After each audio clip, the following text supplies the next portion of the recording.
अभी ऑन मत करना, मतलब लाइव हो गया, ठीक है।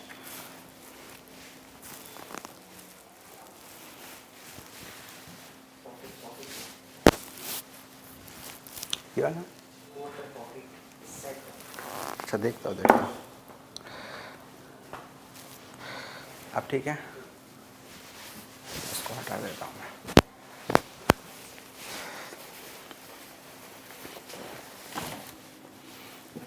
Okay. So, how are you? Okay. So we will start today's discussion. Am I audible to people who are online? You are online. Okay. Okay. Hello everyone. Welcome to Lukmaan IAS. Today we are going to have the Hindu newspaper analysis dated 27th of December 2021. So we will see the topics that are important for the day. I have selected some topics that are important for the prelims exam and other topics for the mains exam. So there was a topic under the text and context section that says Jana Gana Mana. Okay. So this is a very important topic with reference to the prelims examination. We will understand, some of the context related to this topic. Then we are going to look into the Toda Community. Okay. So this Toda Community is also important for the prelims exam. Okay.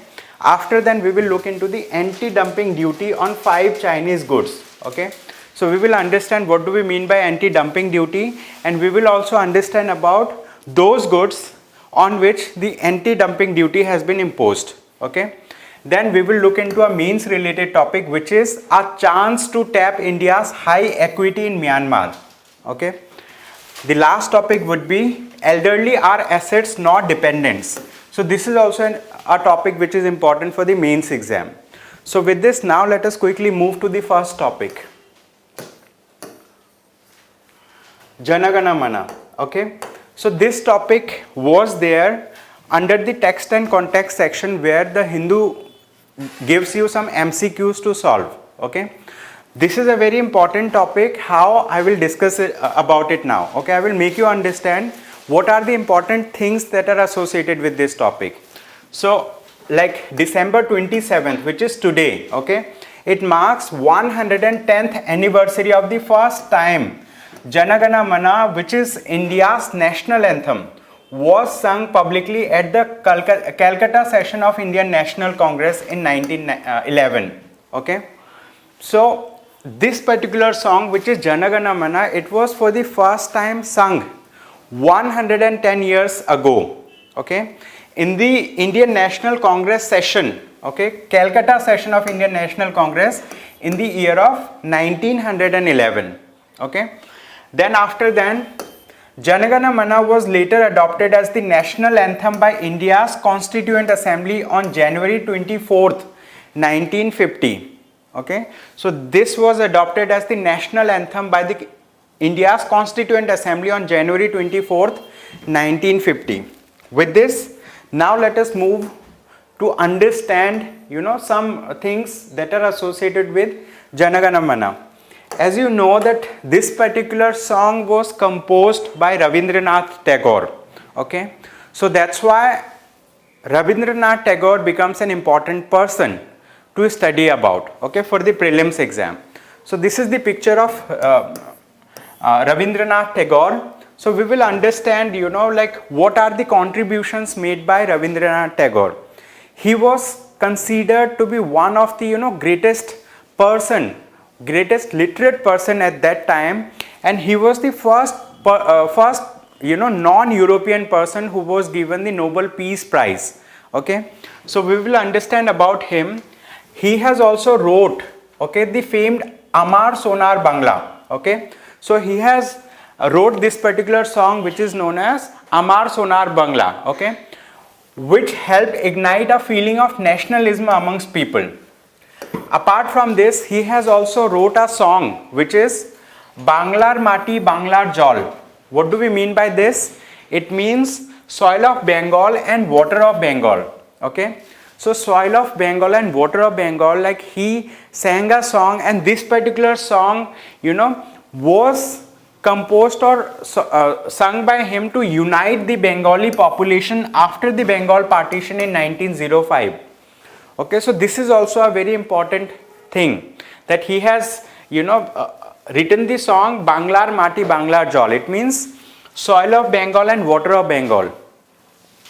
After then, he started the Rakhi Utsav. Okay, this Rakhi Utsav was little different than the ones that we are celebrating now. Okay, so this Rakhi Utsav was started where people from Hindu and Muslim communities tied colorful threads on each other's wrist. Okay, so this was, this Rakhi Utsav was meant to build communal harmony, to bring people together of different faiths. So they tied, Rakhis in each other's wrists. Okay, so he started the Rakhi Utsav also. Apart from this, Tagore was awarded the knighthood by British King George V in 1915 following the Jallianwala Bagh massacre. He renounced his knighthood in 1919. Okay, so he was awarded the knighthood in 1915, and after 4 years he has renounced his knighthood. Why? Because of the Jallianwala Bagh massacre that happened. Okay, so Ravindranath Tagore was also awarded the Nobel Prize in Literature. Okay, he was awarded the Nobel Prize in Literature in 1913 for his contribution or for his work on Gitanjali. Okay, so this is also important. He was the first non-European to receive the Nobel Prize. Apart from this, besides all his literary achievements, he was also a philosopher and educationist who in 1921 established the Vishwa Bharati University. Okay, he has started a Vishwa Bharati University, and there was a fellow who studied in Vishwa Bharati, okay, under Ravindranath Tagore, and he went to Ceylon. Ceylon means Sri Lanka, and there in Sri Lanka also they have adopted the national anthem that was motivated by this particular song Amar Sonar Bangla. Okay, so that's why it is important. Then Ravindranath Tagore was a good friend of Mahatma Gandhi and is said to have given him the title of Mahatma. Okay, so it is said that like Ravindranath Tagore has given the title of Mahatma to Mahatma Gandhi. Okay, so these are some of the important aspects related to life of Ravindranath Tagore. Okay, so you need to read them, you need to revise them. You will be able to answer some questions if they come in the prelims exam. So with this, we will move to the next topic now. This is topic number 2. We will understand about Toda Community. Okay, in the Hindu newspaper for today, there was a picture. This picture was there in the Hindu newspaper. Okay, this is just a picture, and below this picture they have mentioned a new beginning people from Toda Community participating in a ritual to welcome the new year at Ooty in Nilgiris district of Tamil Nadu on Sunday. Okay, so these are the people. Okay, they are from Toda Community. What is so special about this community? One of the thing is like they are the inhabitants of Nilgiris. Okay, Nilgiri Hills. So Nilgiri district is located in Tamil Nadu. Okay, so this is also important for us to understand. This Nilgiri district is located in Tamil Nadu, and here like this is the map of India where the Nilgiri district has been highlighted using black color. Okay, this is Nilgiri district, and this is the state of Tamil Nadu. All right, so these are the people from Toda Community. What is special about them?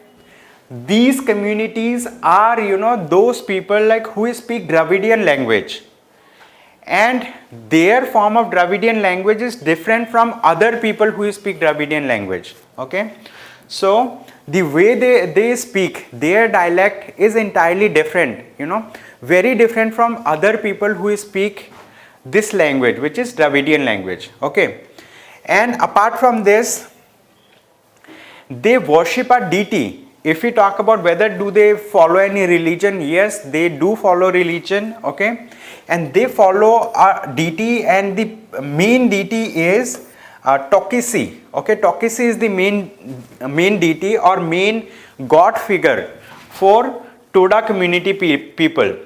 And one of the thing that is important about this particular community, that their villages do not have any headmen. Okay, so their villages generally don't have headmen. Headman means there is no sarpanch or no head in their villages. Okay, then these people are pastoral tribe. Okay, pastoral means like they generally actually are agriculturalist people. Okay, so they keep on moving from one place to another also, but like they are pastoral tribes. And apart from this, these people make some kind of embroidery, embroidery that are very significant. Why? Because during COVID-19 these community have built COVID-19 mask using their own clothing. Means like the clothing that they make, it is in their language it is known as pohor. Okay, pohor is the name of the embroidery that they make, that the Toda community people make. And here you can see like most of these people are wearing shawls. Okay, so these are shawls, this is shawl, this is shawl. Okay, these people are wearing shawls, and these shawls has a resembling pattern. What is that resembling pattern? These shawls are made on white clothes. Okay, so the base cloth is white, and on it you find two colors, black and red. Okay, these black and red colors are knitted in such a manner that it forms geometric shape. Okay, it forms geometric shape. So white is the color on which the women generally make these clothings. And these shawl are worn by these people on special occasions only. Means whenever there is any special occasion, most of the people will wear the shawl, which is known as putukuli. Okay, this particular shawl is known as putukuli. This is very important, and this shawl has been awarded the geographical indication tag. It has been awarded the GI tag. Okay, GI tag. These shawls have been awarded GI tag, geographical indication tag. So that's why it becomes important. So it is important for you to understand that putukuli is the shawl that the Toda community people wear, and this particular shawl has been awarded the geographical indication tag because of the special significance that is attached to this particular shawl. It is handwoven, made by the women of this particular community, and at the same time it has been awarded the geographical indication tag, and these people make some embroidery which is known as pohor. Okay, so this is an important fact. I mean, for the prelims exam this will help you to understand. Okay, so this picture in itself talks a lot about this particular community. Okay, so we have understood about the geographical significance where these people live.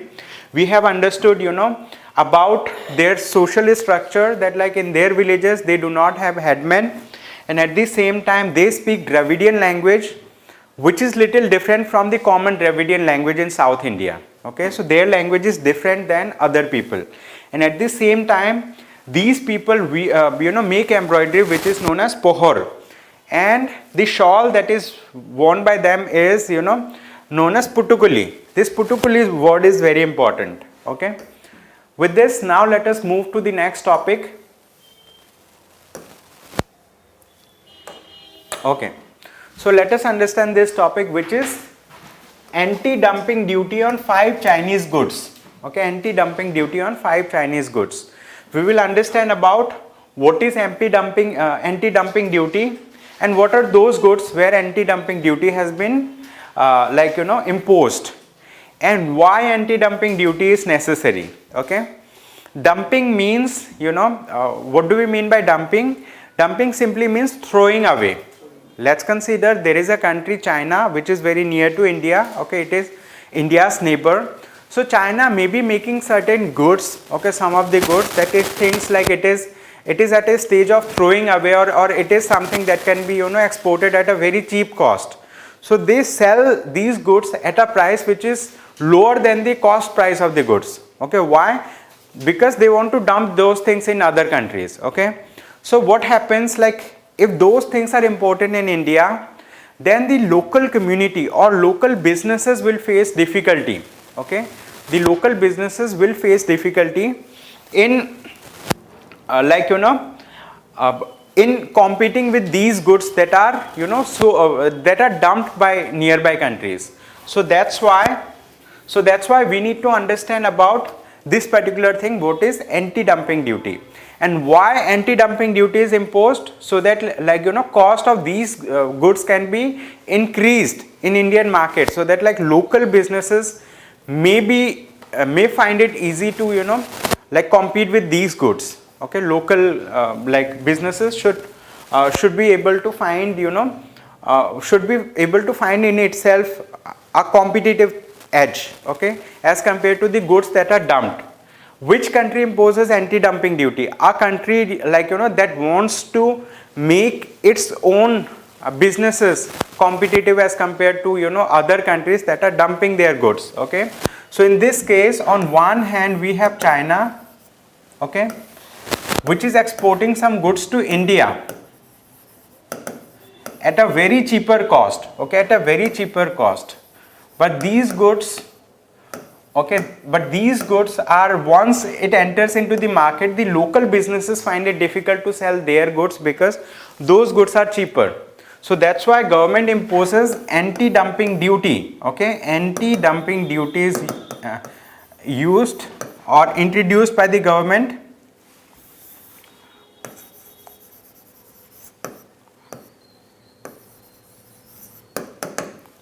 Okay, so that's why anti-dumping duty is introduced by the government, and this anti-dumping duty helps the local businesses to be competitive as compared to other thing. Here in this article, what is important for us to understand? It is important that we understand the goods on which this anti-dumping duty is applied, because here they have also mentioned about the application of these goods, where these goods are used. Okay, so according to a separate notification of the Central Board of Indirect Taxes and Customs, which is known as CBIC, the duties have been imposed on certain flat rolled products of aluminium. Okay, flat rolled products of aluminium. They are sodium hydrosulfide, which is used in the dye industry. It is very important that you understand which goods are used for which purposes. This sodium hydrosulfide is used in dye industry. Okay, second thing is silicon sealant is used in manufacturing solar photovoltaic modules and thermal power applications. Okay, so these things, silicon sealant, it is used in manufacturing of solar photovoltaic modules. Okay, then hydrofluorocarbons, carbon component R32 and hydrofluorocarbon blends, these both are used in refrigeration. So till now we have talked about 4 such goods. Okay, 1, 2, 3, 4. What is the fifth good? The fifth good is this one, and apart from this, other goods are also mentioned. One of the thing is India has imposed, okay, this particular thing, anti-dumping duty on calcinated gypsum powder, and these powders are imported from Iran, Oman, Saudi Arabia and the United Arab Emirates. Okay, apart from this, the CBIC has also imposed duty on vehicle components. In vehicle we use axle. Axle is something that helps the wheel to move around it. So this is a very strong strong thing. So axle for trailers in CKD and SKD. CKD stands for complete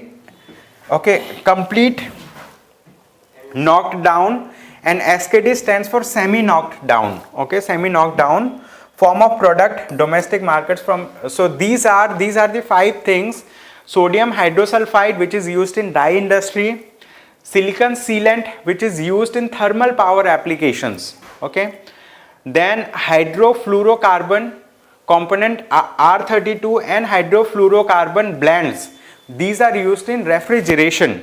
Apart from this, axle, which is used in vehicle components. So on these things the government of India has imposed, or the Central Board of Indirect Taxes and Customs has imposed anti-dumping duty. Okay, so basically this anti-dumping duty is recommended by the DGTR. DGTR stands for Directorate General of Trade Remedies. Okay, so this is a body that recommends that on which goods we need to impose anti-dumping duty. Okay, on the basis of it, the Finance Ministry imposes the anti-dumping duty. Okay, so these are the things. Okay, so this is an important article. Here we understood about the DGTR, which is Directorate General of Trade Remedies. Then we have understood about Central Board of Indirect Taxes and the Ministry of Finance, and we have also understood the goods on which anti-dumping duty is imposed. So on these goods, it is important that you understand about these goods and where these goods are used, because I will show you a question that was asked in prelims 2021 that talks about application of such goods. Okay, If it does not take any like this initiative, our local industries and our people will lose their employment. right, yeah, local industry will face difficulty to survive because their goods will not be competitive in terms of price. Okay, Compared to other Yeah. countries, our country has been the large production, large consumer also. Right. Itself. right. So now with this, like, we will talk about another topic, which is a chance to tap India's high equity in Myanmar. Okay, so you know that Myanmar is a neighboring country of India. Okay, so to the eastern portion of India we have Myanmar. Okay, to the eastern portion of India. So Myanmar has had historical ties with India, and India had people to people contact with people of Myanmar. Okay, so like if we go into history, we find deeper ties with that particular country. But recently on 1st of February, okay, on 1st of February 2020, what has happened? The democratically elected government in Myanmar was toppled by the military over there. Okay, military regime. It was toppled by the military regime, and after that many countries have mixed reaction towards it. Many countries are opposing this particular move. They want democratically established government to flourish, but at the same time there are some countries that are supporting the military regime there. Okay, so what was the status of the country before the military coup in 1st of February 2020? The country had a hybrid democracy. Hybrid democracy means like there was a sharing of power between military, okay, between military and the National Democratic Party. So there is a party, its full name I'll talk about. It is known as National League for Democracy, NLD. Okay, it is National League for Democracy. So National League for Democracy is a party which is led by this lady, who is Daw Aung San Suu Kyi. Okay, so she was the head of this party, and the military was headed by someone else. So it has been more than a decade now, means like for 10 years they had this hybrid structure. Hybrid structure means they had the hybrid democracy there. Hybrid democracy means military was sharing power with the elected government. But what has happened? Just few months before this particular military coup, this National Democratic Party had performed extremely well in an election. Okay, so they have performed extremely well. People have supported at large this particular party. So the military power there, okay, the military power started thinking about that, like it has no future, it has no stability. So that's why they have like done a coup. Done a coup means like they have taken control over the politicians from these parties. So these politicians have been house arrested, they have been arrested, and like the military has taken over the those buildings, the important constitutional buildings over there. Okay, so like after then what has happened? Many countries have mixed reactions. India also has mixed reactions, but still like India wants to extend support to the people of Myanmar. Okay, so recently what was the trigger point why this article came? This article came because the Foreign Secretary of India, okay, the Foreign Secretary of India has visited, okay, India's Foreign Secretary has recently visited Myanmar with 1 million doses, okay, of COVID-19 vaccine. Okay, so these COVID-19 vaccines are manufactured in India, and Indian government has extended this support to the people of Myanmar so that people do not face difficulty. Okay, so what has happened? What was the purpose of the visit of the Foreign Secretary? One of the purpose was to deepen cooperation with an important neighbor. Myanmar is an important neighbor for us, and also the Foreign Secretary carried 1 million Indian made vaccine doses as a gift to the people of Myanmar. Okay, so this was the stand, this was the purpose behind the visit of Indian Foreign Secretary to Myanmar. So we will understand about like what is the outline of this editorial. In this editorial they talk about the regional dimensions. Regional means the kind of regional power sharing that is there between different power sharing or cooperation, kind of cooperation that is there between different countries in the Southeast Asian region, including India, China, Myanmar and neighboring countries. And we will also talk about the bilateral concerns. Bilateral concerns means like what is India's concern, okay, for Myanmar. Okay, then we will talk about a protocol departure. Okay, and we will also talk about back home the steps to take. Okay, so what is this? Regional dimensions means like here what is happening? You know that Myanmar had a hybrid democracy for about a decade, for 10 years. After then military coup happened on 1st of February 2021, and Myanmar's military is known as Tatmadaw. Okay, it is known as Tatmadaw, the Tatmadaw, which is known as the military of Myanmar. Okay, they have taken over the democratic government. So Myanmar was known as golden land.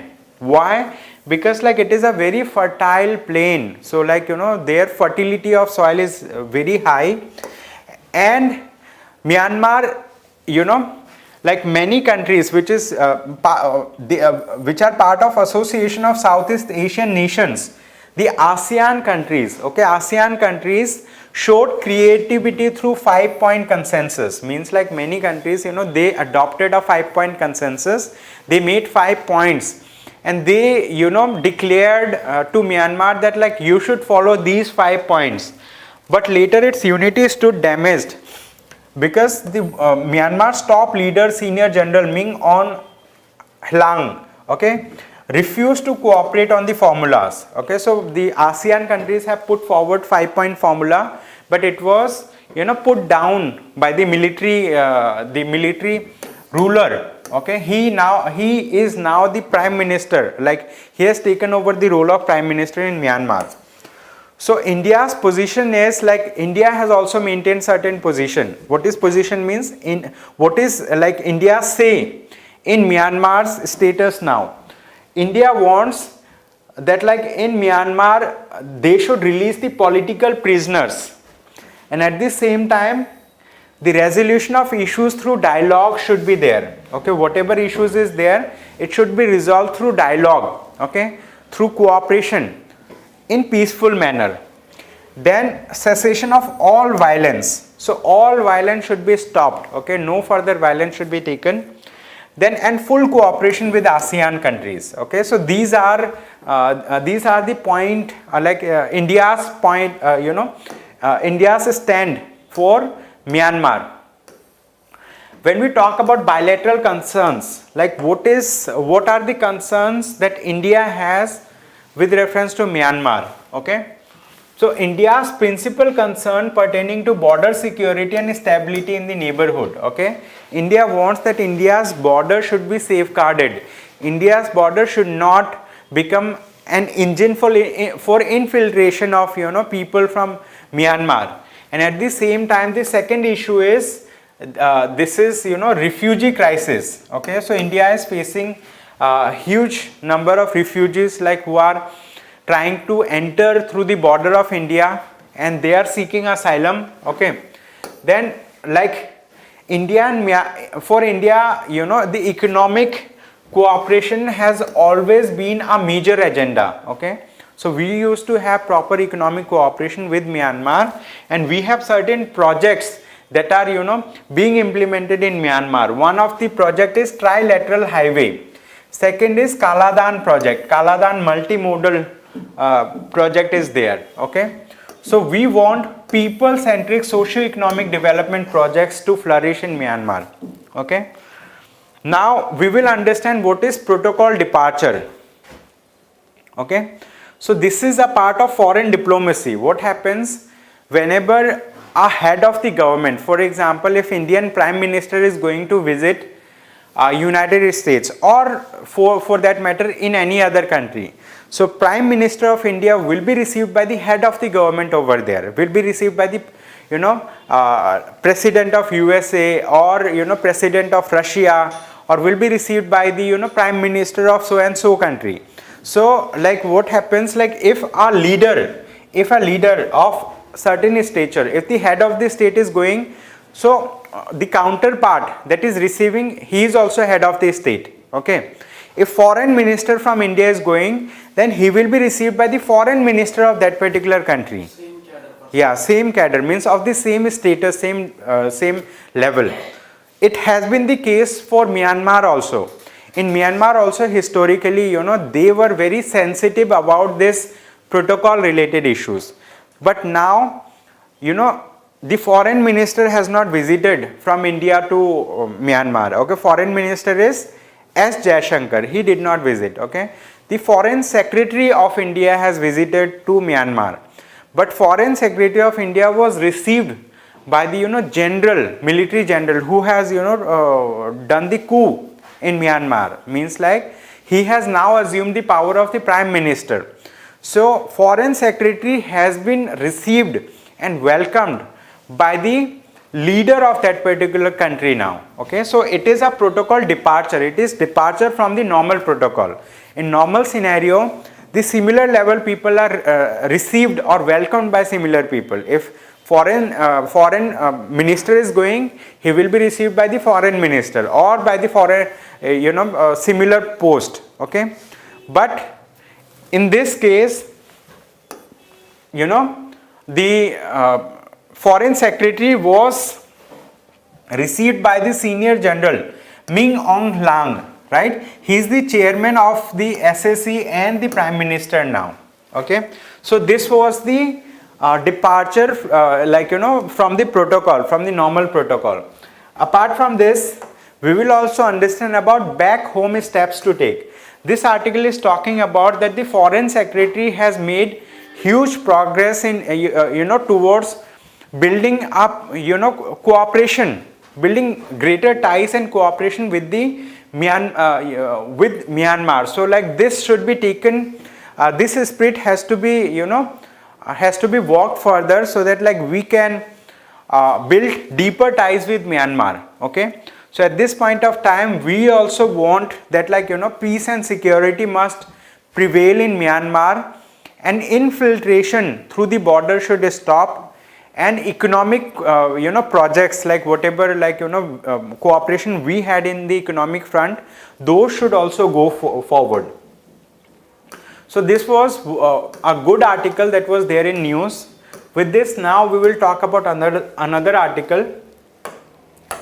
Okay, this article talks about the elderly are assets, not dependents. Okay, the elderly are assets, not dependents. So proof of a truly developed country lies in the way it not only nurtures its young but also cares for its elders equally. Okay, so when we talk about a truly developed country, it should not only nurture the young people, it should also take care of the elderly people.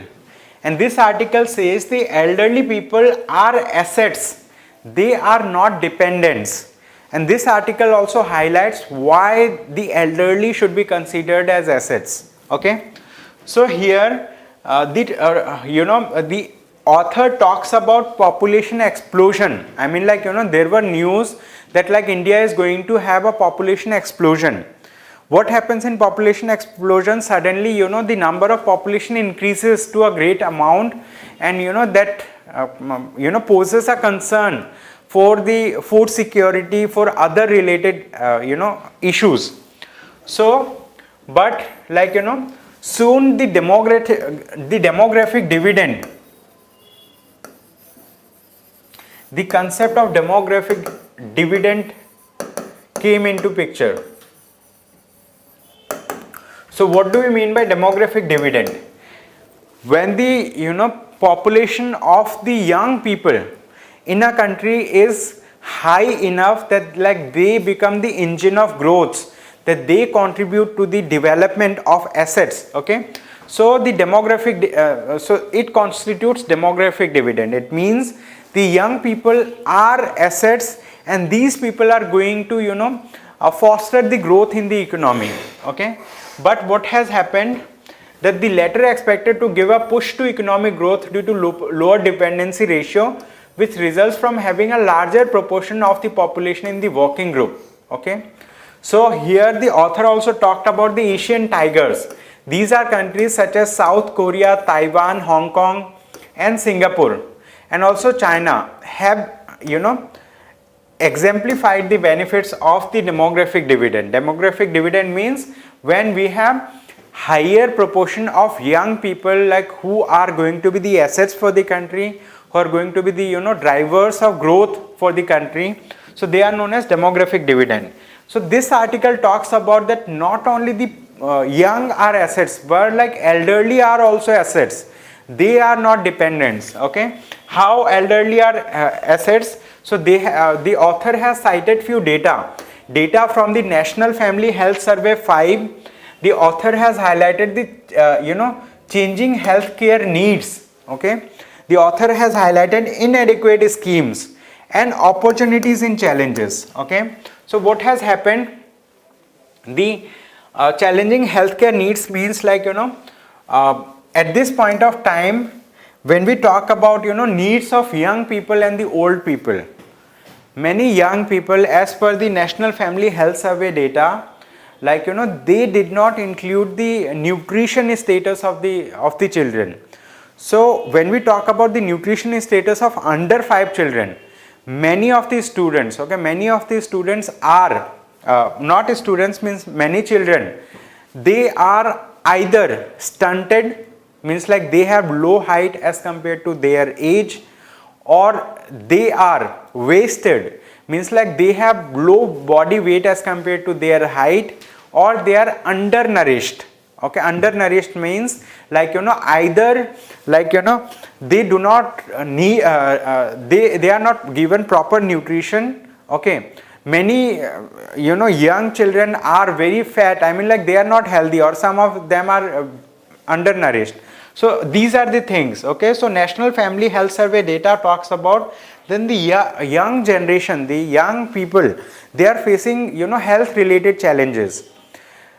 So like especially when I observe, sir, in some of my nearest places, the present newly married people, they are not able to take over in their parents or any old age people, sir. But they will spare the money to the outside people to take caring of their children. If they have the habituate to mindset to with their parents, like that, they have the chance to keep themselves, their parents, they will take care of their children as well as their health conditions also. This point of view, not thinking anyone, so new upcoming generation. That's why the upcoming generation children are going to be malnutrition and low nutrition levels. Those are coming new kids. That is the main problem. They are simply, those are coming the new children. So that simply they are hand over into the any working persons or children take care centers. That is the main drawback to generating new low nutrition levels to the people. Okay, so Shiva says means like the newly married couple, these people actually give their children to to some other for taking care of the children. I mean like the children are being taken care of by other people, because in most of the cases these parents are working people. Okay, so when the children are being taken care of by others, so they are not giving proper attention to the health care needs of the children. I mean like they are not giving proper food, timely food, they are not taking care of multiple factors that are associated. Yeah, so that's why it leads to malnutrition and other issues. So this can be one of the reason that you said. Okay, so there are other issues also. You need to read this article to understand about like why senior citizens are considered as assets. They are definitely assets because like they have huge experience base. Okay, like they have experienced so many things in their life that like their ideas, their experiences, if taken properly by the young generation, these young generation will again be prosperous. They'll be able to flourish more in their career, in their lifetime. So right, so you all of you need to read this article. This is an important article. Okay, so with this, like, we will take a question today which is practice prelims MCQ. So we will talk about this question. This was there in 2021 prelims examination. It says triclosan, considered harmful when exposed to high levels for a long time, is most likely present in which of the following? Okay, so in which of the following things do we find the presence of triclosan? Okay, it is considered as harmful when exposed to high levels for a long time. Okay, so food preservatives, fruit ripening substances, reused plastic containers, toiletries. Okay, so like we have gone through these things. Okay, so it is mostly found in the toiletries. Continuously long time it's Right. because of that chemical, whatever the heavy harmful food products they will not allow, sir. Right. We can able to eliminate like that. Right. So that's why. So correct answer for this question is option D. Toilets. Okay. So with this, thank you so much everyone for attending this session. I hope you have a great day ahead. So